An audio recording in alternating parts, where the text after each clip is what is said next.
unsengere pe none ejo bundi nasibye na nimero yasiye unsengere pe reka nkubwire pasite nta umugore utari inyangamugayo azamvire mu buzima bitari kuzasigara n'ingenzi no kujya ngendana n'ibirara by'abagore urayihaye kwibabaza ngo naravuze ngo naramuteranyije navuga ngo wamuretse ukitware ukagumana na dodo ngo ndi gushaka kugumishanya na dodo ngo sinshaka ko mubana rega aribabaza anabeshya nta na gahunda ufite kubana nawe koko pasite koko nta na gahunda ufite kubana nawe akibabaza akerekana ko ababajwe nuko nirirwa ngo musenyera nkubwira ngo usubirane na dodo nta na gahunda afite ari gushaka kwirira amafaranga mfa nkubwire sinzamubabarira pe pasite nta kintu kimwe uzankorera kihabaho kuri iyi sinzamubabarira azibane nzibana umuntu ukinisha umutima wundi akagutwara umwanya umwe akagutwara umwanya wawe akakubabaza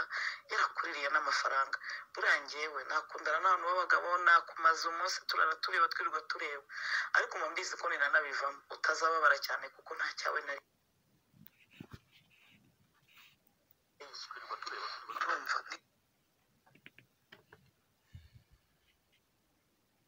abakunzi ba idark nukuri uyu munsi nifuje ko tuganira kuri aba badamu bombi kuko aba badamu bombi ndabazi wenda uwo ntazi ni umupasiteri ariko aba badamu bombi ndabazi muramuzi uyu mudamu umwe witwa Asia ni umudamu wa Pastor Theogene umwe witabye Imana mu minsi yashize uyu wundi ni Mutesi Pastor Mutesi we nta muntu utamuzi umuntu wese ukoresha social media azi aba badamu ko ari babiri ayo majwi nkinnye na y'uyu mudamu witwa Pastor Mutesi rero amakuru ahari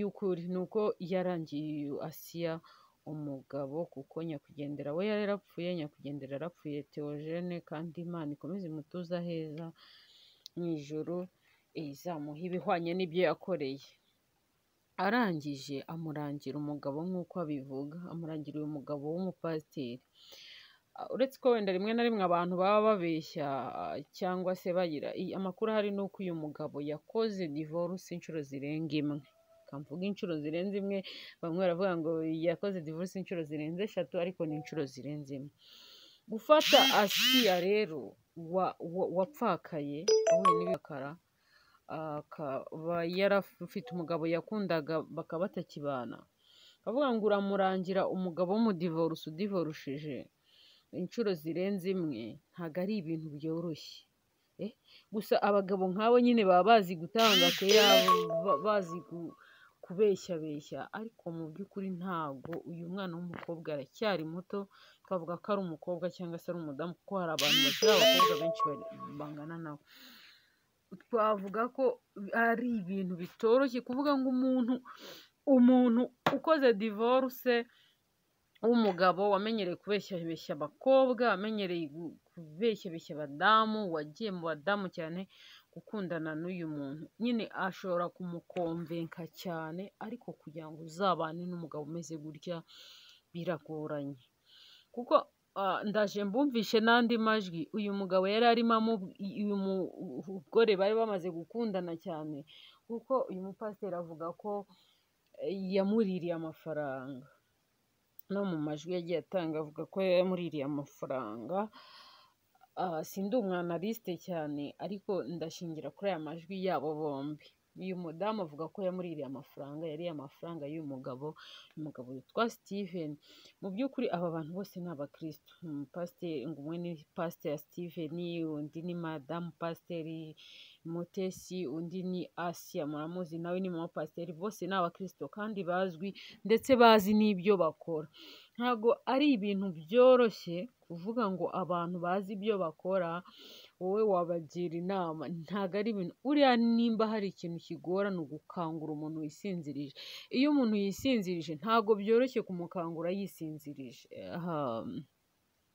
biragoye kuko aba yisinzirije ari kukumva ntashaka kukuvugisha kuvuga ngo uramukangura ntago ari ibintu byoroshye aba bantu bombi bazi ibyo bakora bazi Bibiliya bazi Imana bazi ikibi n'icyiza ntago ari uruhinja ubwira aba bantu rero bombi bari inshuti, mama pasiteri na siya murabizi babaye inshuti cyane bakimara kugira gute, mama pasiteri akimara gupfakara baramenyanye bituma baba inshuti, ndetse akavuga ati iyo mubonye mufata nka mama wanjye, mufata nka mukuru wanjye. Mama Siya niko yavuze, kubera ko yaramukundaga cyane, kandi koko nibyo, buriya hari igihe ubona umuntu ukamukunda ukumva ari umuntu w'ingenzi ku buzima bwawe. Rero baba inshuti cyane, ndetse uyu mudamu mama pasiteri pasiteri Mutesi aza kumubona amurangira uyu mugabo. Uyu mugabo ni umuntu ufite amafaranga, nubwo ntazi nimba akijijwe neza, ariko ni umuntu ufite amafaranga, kuko Mutesi agera akavuga ko ingo zagiye zimunanira kubera abadamu bagiye bamurushya. Ntabwo tuzi ukuri, ariko niko pasiteri Mutesi avuga ko ingo zagiye zinanira uyu mugabo kubera abadamu bagiye bamurusha. Aramuvuga ati rero ubwo turi inshuti mwembi, reka mbahuze. Arabahuza baba inshuti. Gusa iyo abantu bahuye, rimwe na rimwe hari igihe ingeso zabo zombi zidahura. Njye mbabwire, abantu bashobora kuba inshuti ariko ingeso zabo ntizihure, bigatuma batandukana. Bibaho pe, bibaho ko abantu bashobora kuba inshuti ariko ingeso zabo ntizihure, si igitangaza. Iyo rero ahubwo igitangaje ni uko abantu bashobora, ni uburyo abantu bashobora gutandukana. Naho gutandukana si igitangaza, ahubwo igitangaje ni uburyo abantu bashobora gutandukana. Abantu b'abakristo ntabwo bakwiye gutandukana ngo bashyire hanze ibintu byabo. Njyewe nimba abantu bakundanye bagatandukana, umwe nacukwe n'undi acukwe. Ariko ibindi bintu by'amagambo abantu bongeraho, njyewe iyo umuntu dutandukanye ndamubwira nti ntibikunze, imico yawe ntihura n'iyanjye, ntibikunze, cyaho nanjye nceho, mugatandukana neza. Nimba n'abantu babana mu rugo ntibahuze, mubwira uti rero uri umugabo wanjye, uri umugore wanjye, ariko ntiduhuza, dutandukane, mugatandukana ku neza. Ariko iyo hajemo ibintu by'amagambo, ibyo mwavuganye bikajya hanze, ibyo mwakoranye bikajya hanze, ibyo nibyo bidakwiriye ubundi abantu bakuru, abantu b'abakristo. Njye niko kuri kwanjye, namwe mumbwire ukuri kwanyu, ariko niko ubundi byakagombye kugenda.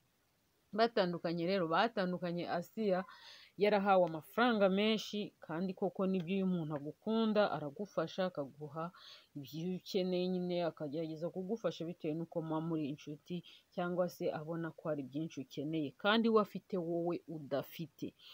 Rero kuba yabiguha ikibazo ni uko arabiguhaye, abona ko ubikeneye, ariko akifuza kubigira nk'ikiguzi. Ntabwo rero ari ibintu bikwiriye. Nimba umuntu agufashije, aragufashije, uwo muntu akugiriye neza, ni gute yumva ko mugomba kubana kandi imico ye utayishimye? Ese amafaranga niyo abanisha abantu? Pastor Steven rero n'uyu Pastor Mutesi icyo kintu ntabwo bakitseho neza, cyangwa ntabwo bakizi. Ngo iyo umuntu muri inshuti, muba muri mu rugendo rwo kubana, ntabwo ari itegeko ko mubana. Oya, nimba imico yanyu idahuye, kubera iki wavuga ngo umuntu muri bubane kandi imico yanyu idahuye?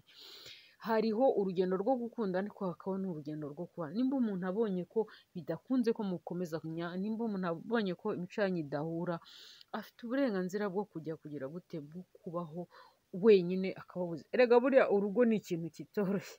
Urugo bamwe bajya bavuga ngo ni ijuru rito. None mu gihe ubonye ari urwo rugo rutazaba ijuru rito, ruzaba ukuzimu gukuru, cyangwa se niba navuga ko ari ukuzimu kunini, nta mpamvu yo gufata umwanzuro wo kubana n'umuntu igihe ubona ko bidahura.